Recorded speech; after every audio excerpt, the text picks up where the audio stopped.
What's up? It's your favorite coach in the house with some tips.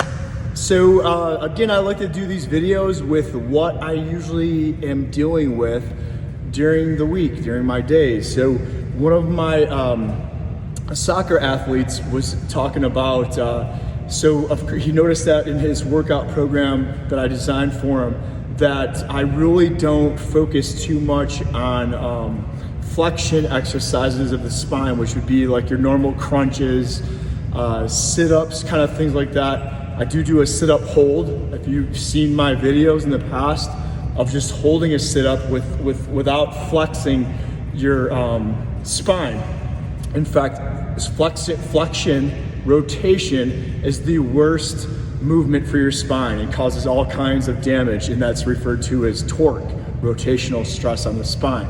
So my nurses, when I worked at the New Hanover Hospital, they had backs of 90-year-olds because they're bending over the bed, which means they're flexed, and then they're rotating, right? Grabbing a kicking and screaming client or patient at most of the time who's looking for their painkillers, right? And so I would tell them to get deep, like a sumo squat, and they would look at me like I'm crazy, but then they would realize that that's a better position for them. If you ever just took a dumbbell, a lightweight dumbbell, and just bent over like you're bending over a bed and did this, you would just really realize that it doesn't take much weight to start wrenching on that lower back and spine and causing all kinds of pain and discomfort. So I very, very rarely do, in every gym you're gonna see it, right? You're gonna see where you grab onto something and you can put the plates on there and you're going to town. Well, when you do that, you actually are going to create kyphosis in your spine, which is the middle spine over exaggerated. So your middle spine usually is like that C, and then the top one is like that, right? And the bottom one is like that. Only the middle one rolls like that, and most people get exaggerated. They call it Dallewer's hump in older people because they're not working on those anti-gravity muscles. But if you overdo those, especially some of those machines get up to like 200 some pounds, and you're crunching, crunch.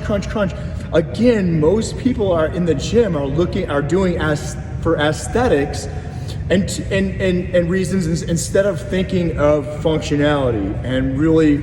Of course, I used to make those mistakes myself and looking at muscle and fitness magazines, but there's so much information out there now that some of this is still, it's unbelievable the amount of bad information there is out there and bad exercises that are there. So that exercise I really would avoid. So holding planks and some of the ab exercises that I do, if you notice that I do a ton of rotational stuff, chops, reverse cable chops, Russian twists. I know I just put that one on my YouTube stuff, but those, and I'll give you a picture of my abs.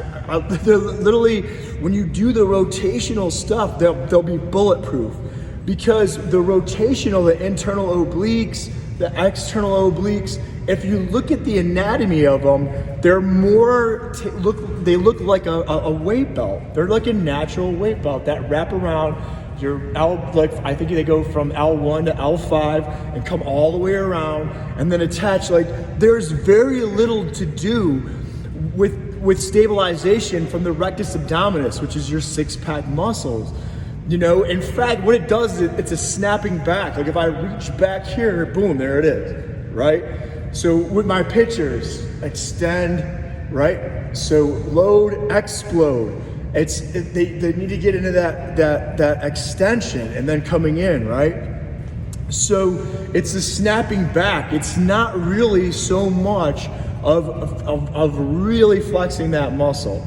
And if you get into kyphosis, it leads to breathing problems, because again, people that sit for so long usually throw their natural breathing off, which means that you're supposed to fill in from the diaphragm first, down here, then here, right? So a lot of people are what they call chest breathers, and I've done separate videos on that before.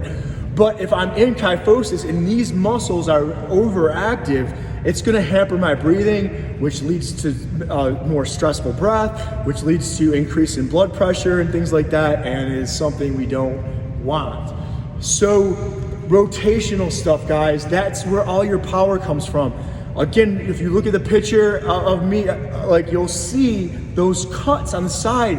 I don't do very many crunches. I hardly ever do any, really. What I do like to do crunches, and I think I did a video of this, is I'll go over the stability ball, like where I'm so if this is the ball, I'm gonna extend and then just come up to neutral. So if this is the ball, so like I'm most parallel to the floor, I'm not gonna come all the way up. So it would just be like I'm just going like that to here, right? And so I'm not overdoing it. And especially with somebody, like if I got clients that have back issues, I do not want to do flexion exercises with them. And there's no way in hell would I put them on a 200-pound Life Fitness machine that crunches them like that. You're just asking for problems. So, guys, most of my videos, if you notice, I'm kind of taking them, so that I'm, again, streaming them to my YouTube stuff. I just picked up some soccer players, so there'll be a soccer program. I'm just finishing up my baseball program. I have a few more videos I wanted to include in there for those baseball players, kind of like extra credit types of things, and more informational stuff. I start with my students. Just been doing orientation. Start with my students this week coming up. First thing that'll go out is that consent form for them, because I feel that it would be awesome if they taught this stuff, right? That they taught this knowledge and some of the basic stuff. And I even spoke with the cafeteria personnel, and which they're more than willing to, which is awesome, is that we can start bringing these kids in and learning how to cook some healthy things and talk about nutrition. And let's let them put some stuff out there, and let's let some of my clients put some information out there, because the best way to learn, if you can teach a subject, you've pretty much mastered it, right?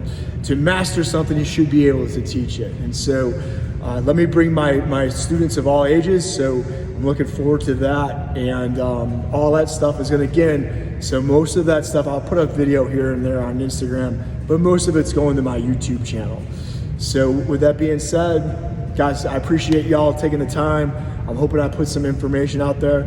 I definitely do my homework. I don't just pull stuff out of my butt. So with that being said, namaste.